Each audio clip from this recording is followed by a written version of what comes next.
बिस्मिल्लाहिर्रहमानिर्रहीम, अस्सलाम वालेकुम। सऊदी अरब के लिए ख़तरात बढ़ते चले जा रहे हैं, हमलों में तेज़ी आ रही है और इस वक्त में सऊदी अरब पाकिस्तान की पहले से ज़्यादा ज़रूरत महसूस कर रहा है।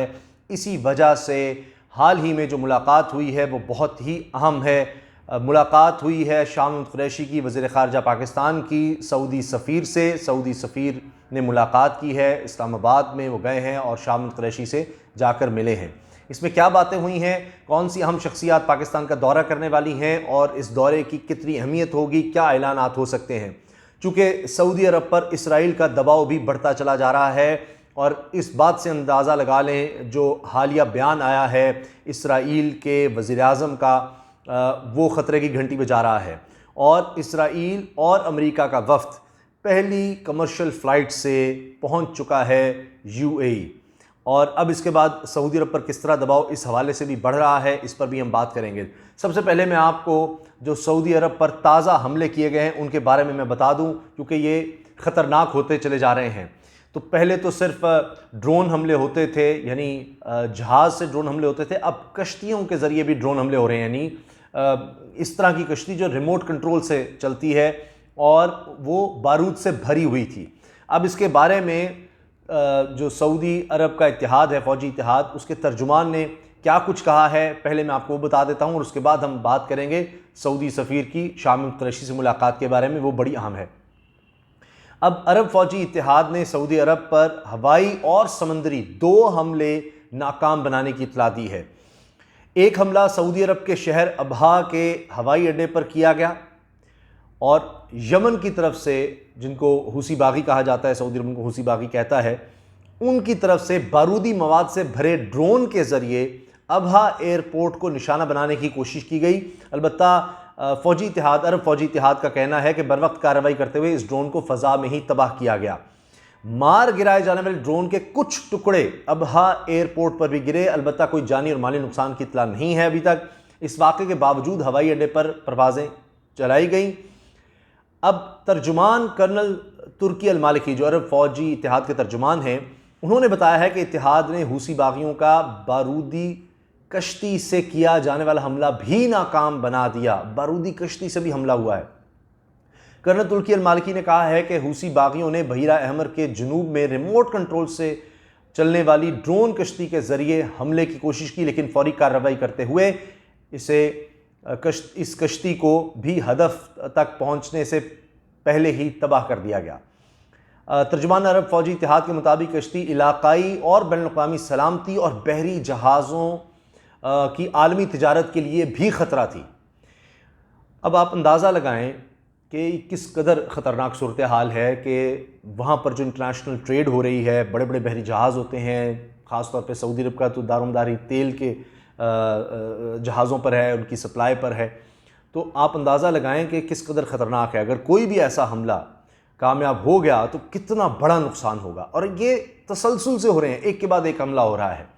अब ऐसे वक्त में ये बहुत अहम हो जाता है कि जो अब ये मुलाकात हालिया हुई है, इसी दौरान जिसमें ये हमलों की खबर आई, तभी वज़ीर ख़ारजा शाह महमूद कुरैशी से मिलने आए सऊदी अरब के पाकिस्तान में सफ़ीर, और सऊदी सफ़ीर नवाफ बिन सईद अल मालिकी ने फ़ॉरेन ऑफिस में आकर मुलाकात की है वज़ीर ख़ारजा शाह महमूद कुरैशी से। अब शाह महमूद कुरैशी साहब ने पहले तो बात कही है कि हम शाना बशाना खड़े हैं, बिल्कुल सऊदी अरब के साथ खड़े हैं। अब मैंने आपसे अर्ज़ किया कि इन हमलों के बाद सऊदी अरब को पहले से ज़्यादा ज़रूरत महसूस हो रही है पाकिस्तान की। तो इस हवाले से वाज़े तौर पर शाह महमूद कुरैशी साहब ने कहा है कि ना सिर्फ ये कि हम और ज़्यादा बढ़ाएंगे, अपने ताल्लुकात को मज़ीद मजबूत करेंगे, लेकिन साथ ही शाह महमूद कुरैशी साहब ने इस बात को दोहराया, अपनी कमिटमेंट को दोहराया कि हम जो इलाकाई सालमियत है और सऊदी अरब की जो ख़ुद मुख्तारी है, इसका एहतराम करते हैं और इसको सपोर्ट करते हैं। तो ये जो हमले हो रहे हैं, ज़ाहिर है पाकिस्तान इनको कंडेम करता है। ये जिस तरह से सऊदी अरब पर बार बार हम लोग कोशिश हो रही है, क्योंकि सऊदी अरब के ये इलाकाई सलामती को शदीद ख़तरात हैं ऐसे हमलों से। और मैं भी अर्ज़ कर दूँ, कई इस तरह के हमले कामयाब भी हुए और निशानों पर जाके लगे, जिससे सऊदी अरब को बहुत ज़्यादा नुकसान हुआ। सबसे मशहूर हमला हुआ जो सबसे बड़ी ऑयल की फैसिलिटी थी सऊदी अरब की, वहाँ पर हमला हुआ कि 50% सऊदी सप्लाई ऑयल की मुतासर हो गई थी। आप इससे अंदाज़ा लगाएं कि कितने ख़तरनाक ये हमले हैं। कई दफ़ा एयरपोर्ट्स को, रियाज को निशाना बनाने की कोशिश की गई। बहरहाल अभी ये जो मुलाकात हुई है सऊदी सफ़ीर की शाह महमूद कुरैशी साहब से, इसके हवाले से शाह महमूद कुरैशी ने कहा कि हमारे तारीख़ी ताल्लुकात हैं और मुक़द्दस तरीन मुसलमानों के लिए जो मकामात हैं वो सऊदी अरब में हैं, और मुसलमान उनसे ख़ास मजहबी और क़ल्बी ताल्लुक़ रखते हैं, इसमें तो कोई शक ही नहीं है। तो साथ ही उन्होंने ये जो ताज़ा हमले हुए हैं इन पर भी तनकीद भी किया और इनकी मज़म्मत की है। अब जो अहम चीज़ है, जो दौरा होने वाला है अहम शख्सियात का, इसमें 2 नाम अभी तक सामने आए हैं। तो उसमें शाह महमूद कुरैशी साहब ने कहा है कि मैं बड़ी बेचैनी से इंतज़ार कर रहा हूँ सऊदी तवानाई के वज़ीर अब्दुल अज़ीज़ बिन सलमान का और फैसल बिन फरहान अल सऊद का, और कि उन दोनों से ये मुलाकात हो। अब फैसल बिन फरहान अल सऊद इन दोनों का वो इंतज़ार कर रहे हैं। अब ये जो 2 शख्सियात हैं, आप इससे अंदाज़ा लगा लें कि क्या दौरे में बातें होंगी। एक तो एनर्जी के मिनिस्टर हैं, ठीक है, और फिर ख़ारजा अमूर के हवाले से बात होनी है इसमें। अच्छा, अब इसमें यह भी चीज़ हमें जहन में रखनी चाहिए कि पाकिस्तान के हवाले से ख़बरें आई कि दोनों के, पाकिस्तान और सऊदी अरब के जो ताल्लुकात हैं उसमें कुछ मसाइल आ गए हैं। फिर आपने देखा कि जी आर्मी चीफ़ का दौरा हुआ जो कि बड़ा ही अहम था, और उनके साथ DGISI भी थे। उसके बाद हालात तेज़ी से बदलने लग गए, और आपके सामने है कि अब सऊदी सफ़ीर का आना, शाह महमूद कुरैशी से मुलाकात करना, उन शाह महमूद कुरैशी से मुलाकात करना जिनके बारे में बातें होने लग गई थी कि जी इनका इस्तीफ़ा मांग लिया गया है, सऊदी अरब ने इनका इस्तीफ़ा मांग लिया है। अब $1 अरब की वापसी हुई सऊदी अरब को, कहा गया सऊदी अरब ने मांगे, और उसके बाद बात हुई कि जी शाह महमूद कुरैशी साहब का बयान आ गया कि मकबूजा कश्मीर के हवाले से OIC उस तरह काम नहीं कर रहा, हमारे कुछ तहफ़्फ़ुज़ात हैं, वरना हम अलग से कोई इजलास बुला लेंगे। तो बहरहाल उसके बाद से अगर आप देखें तो कोई ऐसी स्टेटमेंट ना तो सऊदी अरब की तरफ से आई और ना ही फिर पाकिस्तान की तरफ से कुछ ऐसी एग्रेसिव स्टेटमेंट आई, और फिर हालात आर्मी चीफ के दौरे के बाद बेहतर से बेहतर होते चले गए। अब ये दौरा 2 अहम शख्सियात का हो रहा है, तो इसमें जो तवानाई के मामलात हैं, सबसे बड़े जो मुआहदे हुए हैं पाकिस्तान और सऊदी अरब के दरमियान, वो तवानाई के हवाले से हुए हैं। तो इसमें एक तो उस चीज़ को आगे बढ़ाया जाएगा, फिर ये कि दिफाई तौर पर, दिफाई लिहाज से सऊदी अरब को मज़ीद किस तरह से मजबूत किया जा सकता है, यानी 2 तरफ़ा ताल्लुकात को, आर्मी चीफ भी जो गए थे तो सबसे अहम चीज़ उसमें मिलिट्री कॉन्टैक्ट से दिफाई ताल्लुकात की भी उसमें बड़ी अहम बात हुई थी। तो उन चीज़ों को आगे लेकर जाया जाएगा, और हो सकता है कि स्टेटमेंट सामने ना आए, लेकिन मकबूजा कश्मीर के हवाले से भी यकीनन बात होगी। अब जो दबाव आ रहा है सऊदी अरब पर इसराइल का, उस पर भी हम बात करते हैं, लेकिन ये बात तय हो गई कि जो बातें हो रही थी कि सऊदी अरब और पाकिस्तान के दौरान ताल्लुकात इस तरफ जा रहे हैं, पता नहीं क्या हो रहा है, वो चीज़ें ख़त्म हो गई। सऊदी अरब को पहले से ज़्यादा पाकिस्तान की ज़रूरत है। हालिया हमलों के हवाले से मैंने आपको बताया, ये मुलाकात जो हुई है, मज़ीद अहम तरीन जो वज़रा हैं सऊदी अरब के वो पाकिस्तान आ रहे हैं, और पाकिस्तान के साथ तिजारत हो, ये मामलात आगे बढ़ेंगे। फिर साथ ही शाह महमूद कुरैशी साहब ने जिस मुलाकात में बात कही है कि पाकिस्तानी बड़ी तादाद में सऊदी अरब में हैं, और ये जो वबा की सूरत हाल आई है, इसके बाद उनकी दोबारा मुलाजमतों के लिए, रोज़गार के लिए उन्होंने कहा है कि उम्मीद कर रहे हैं हम कि सऊदी अरब उसके लिए काम करेगा कि ताकि उनको दोबारा रोज़गार मिल सके इस सूरत हाल के बाद। तो पाकिस्तान मुसलसल उन पाकिस्तानियों के बारे में फ़िक्रमंद है जो सऊदी अरब में काम कर रहे हैं। ज़ाहिर है कि वो कीमती ज़र मुबादला भी और रोज़गार भी उनका वहाँ पर जुड़ा है, और पाकिस्तान के लिए वो एक बड़ा अहम रोल प्ले कर रहे हैं पाकिस्तान की मईशत में। अपने लिए भी रोज़गार कमाते हैं और पाकिस्तान की मईशत के लिए बहुत ही अहम है। सबसे बड़ी तादाद में सऊदी अरब में हैं पाकिस्तानी जो वहाँ काम करते हैं।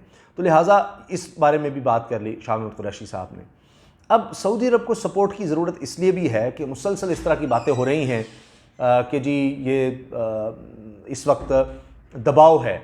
मिसाल के तौर पर इसराइल का दबाव किस तरह सऊदी अरब पर बढ़ रहा है कि फिर से इसराइल के वज़ीर आज़म बेंजामिन नेतन्याहू ने कहा है कि जी खुफिया मुज़ाकरात हमारे चल रहे हैं, कई अरब ममालिक से चल रहे हैं, कुछ से अभी भी हो रहे हैं, कुछ से माजी में हो चुके हैं, और कुछ से बस आने वाले दिनों में होने वाले हैं। सऊदी अरब बड़े वाज़ेह तौर पर यह कह चुका है कि वो इसराइल से अभी फ़िलहाल कोई ताल्लुकात बहाल नहीं करने जा रहा जब तक कि फ़लस्तीनियों की उमंगों के मुताबिक वो मसला हल नहीं हो जाता। अब इसी तरफ ये चूँकि इसराइल दबाव डाल रहा है, इस तरह की स्टेटमेंट्स देखे, मैसेजेस देकर के जी ये देखें यहाँ पर हमले हो रहे हैं, ये हुसी बागी हमले करते हैं और ईरान उनकी पुष्ट पर है, लिहाजा देखें हम तो ईरान से खुलम खुला दुश्मनी रखते हैं, तो आप हमारे साथ मिल जाएं। जब आप सऊदी अरब हमारे साथ मिल जाएगा, तेल का भी मामला है, चलें आप हमें सस्ता तेल देंगे, हम आपको टेक्नोलॉजी दीगर चीज़ें देंगे, आपके दिफा में भी हम आगे आएंगे और ईरान का मुकाबला करने के लिए। वो इस तरह की यानी खुफिया मुज़ाकरात में वो फीलर्स और ये सब बातें कर रहा है, यानी एक तरफ से दबाव और तरह से स्टेटमेंट्स का और बाकी चीज़ों का। अब जो एक और काम हुआ है वो ये कि यूएई में पहली कमर्शियल फ़्लाइट इसराइल से पहुंच गई है और इसमें इसराइली और अमरीकी हुकाम, आला हुकाम जिनको कहा जा रहा है, सबसे बड़ा नाम जो आ रहा है वो जैरेड कुशनर का है, जो डोनाल्ड ट्रंप अमरीकी सदर के दामाद भी हैं और उनके एडवाइज़र भी हैं। अब उन्होंने ये कहा है, जो असल मामला था जिससे ये सारा कुछ खटाई में पड़ चुका था, कि जी अभी हाल ही में कुछ ही अरसे में डोनाल्ड ट्रंप अमरीकी सदर बात भी करेंगे नेतन्याहू से, इसराइली वज़ीर-ए-आज़म से F-35 के मामले पर। ये लड़ाका तैयार है, जदीद लड़ाका तैयार है, स्टेल्थ टेक्नोलॉजी है जो आम रडार से पकड़ा ही नहीं जा सकता। ये यूएई को ये कहा गया था अमेरिका की तरफ से, जी हम आपको ये देंगे, बस आप इसराइल को मान लें, ताल्लुकात ये बहाल कर दें। इसराइल इसके ख़िलाफ़ है, तो लिहाजा अब उनको ये यकीन दहानी करा दी गई है और ये जैरेड कुशनर ने फिर ये बात कही है कि जी डोनाल्ड ट्रंप इस हवाले से बात करेंगे और नेतन्याहू फिर इस बारे में अपने खदशात ख़त्म करेंगे, चूँकि उनको यकीन दिलाया जाएगा कि हम आपको इससे भी ज़्यादा चीज़ें और इससे भी आगे की चीज़ें देंगे, आप ये एतराज़ छोड़ दें, क्योंकि ये बहुत ही बुनियादी चीज़ थी जिसकी वजह से बनाया गया यूएई को कि जी आपके साथ ताल्लुकात बहाल करें। दीगर चीज़ें भी थी कि जी मज़ीद फ़लस्तीनी इलाकों पर आप कब्ज़ा नहीं करेंगे, लेकिन वो तो इसराइल कह रहा है जी हम कभी भी चाहेंगे कब्ज़ा कर लेंगे। तो F-35 का मामला मैंने आपको बता दिया है, ये बड़ा ही कलीदी है, बड़ा बुनियादी है। और अब ये जब इसराइली और अमरीकी वफ्द यूएई पहुँच चुका है, इस हवाले से बात होगी मईशत के, सिक्योरिटी के और तिजारत के, सियाहत के, ऑयल की एक्सपोर्ट के यूएई की तरफ से इसराइल के, ये सब बातें इसमें होनी हैं। आप देखिए कि इनकी प्लानिंग चेक करें। जो कुशनर हैं अमरीकी सदर के दामाद और मुशीर, वो ये कह रहे हैं कि जी फ़लस्तीनियों को भी टेबल पर आना होगा, फ़लस्तीनी भी माने, चूँकि जब फ़लस्तीनी मान जाएंगे तो फिर सारे मुल्कों को मनाना कोई मसला ही नहीं रहेगा। तो अब देखिए कि सऊदी अरब ने भी इनकार कर दिया, और इनकार कब किया? जब पाकिस्तान ने पहले इनकार कर दिया, किसी किस्म का दबाव कबूल नहीं किया पाकिस्तान ने। तो लिहाजा इस मामले में भी सऊदी अरब को, यानी इसराइल को ना मानने में भी सऊदी अरब को पाकिस्तान की सपोर्ट की ज़रूरत थी और अब भी ज़रूरत है। तो अब इसीलिए जैरेड कुशनर कह रहे हैं कि जी फ़लस्तीनी माने, वो ज़ोर दे रहे हैं फ़लस्तीनी माने। मगर आप इसराइल की ये चेक करें कि कितनी प्लानिंग होती है। इसराइल के वज़ीर-ए-आज़म बेंजामिन नेतन्याहू ने कहा है कि जी हम 25 साल से लगे हुए थे इस काम के लिए, 25 साल से। आप अंदाज़ा लगाएं कि वो कितने अरसे से टारगेट रखते हैं, किस तरह पर चीज़ों को आगे लेकर बढ़ते हैं, किस तरह पहले वो यानी खेलों में, तिजारत में, दीगर चीज़ों में सेमिनार्स और बड़ी प्लानिंग के साथ वो किसी मुल्क के साथ उसको मजबूर करते हैं लालच देकर, या जिस तरह भी बड़ी एजेंसियों का इस्तेमाल और दीगर कि जी वो हमारे साथ आ जाए। तो ये चीज़ें अब सऊदी अरब के साथ भी हो रही हैं। आखिर में मैं एक चीज़ अर्ज़ कर दूं कि वो जो कहा जा रहा था कि ये सऊदी अरब सारी फैसिलिटीज़ रोक देगा, ख़त्म हो जाएगा, सब कुछ हो जाएगा, तो मैं पहले भी अर्ज़ कर चुका हूँ और इंशाल्लाह आप देखेंगे कि जब ये जो दो वज़रा आ रहे हैं बड़े अहम तरीन ओहदों पर फायज़ हैं सऊदी अरब में, वो जब आएंगे तो इंशाल्लाह आप इस तरह के ऐलानात भी देखेंगे। तो मैं उसकी सिर्फ एक मिसाल दे देता हूँ जो फैक्ट है कि जी वो ऑयल फैसिलिटी भी ख़त्म हो जाएगी, अब वो बाकी पैसे भी सऊदी अरब मांग लेगा। अगर वो करना होता तो ये ख़बर आप सुन लीजिए कि पाकिस्तान की ज़राअत को कितना बड़ा फ़ायदा पहुँचा है सऊदी अरब से। उसी से आपको अंदाज़ा हो जाएगा कि पिछले साल की निस्बत दुगनी एक्सपोर्ट हुई है सिर्फ आमों ही की। 7,000 टन आम पाकिस्तान ने एक्सपोर्ट किए हैं सऊदी अरब को, ये 2 गुना है पिछले साल से। तो पाकिस्तान के तिजारती ताल्लुकात सऊदी अरब से आगे बढ़ रहे हैं, मज़ीद मजबूत हो रहे हैं और इंशाल्लाह पाकिस्तान के कौमी मफाद में, पाकिस्तान के नेशनल इंटरेस्ट में जो भी होगा, हमारी क़यादत इंशाल्लाह वो फ़ैसले लेगी।